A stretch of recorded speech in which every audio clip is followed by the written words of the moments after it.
Halo, selamat pagi Tribuners. Saat ini saya sedang berada di Jalan Yunus Martang, Sengkang, Kabupaten Wajo, tak jauh dari pasar mini Tokampu.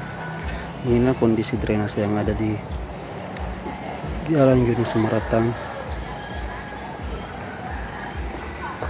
yang dipenuhi sampah plastik.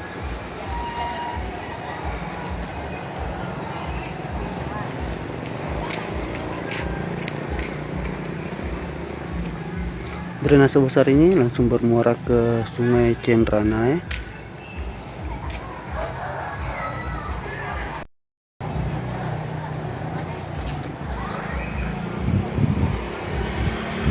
Tentunya masyarakat mengharapkan keseriusan pemerintah dalam menangani sampah-sampah yang ada di Sengkang Kabupaten Wajo ini, mengingat bahwa sistem drainase yang dipenuhi sampah sangat bisa mengakibatkan banjir jika hujan terjadi.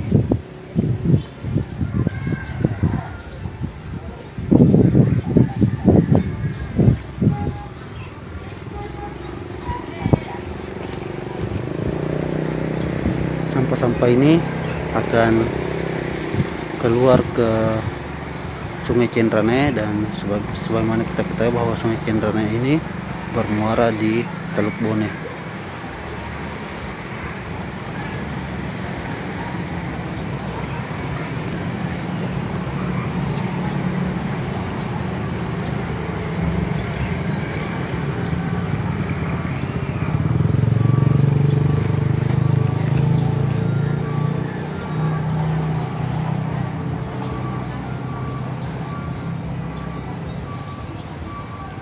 Selain itu juga tentunya masyarakat diimbau untuk tidak membuang sampah sembarangan, terutama di drainase maupun di sungai.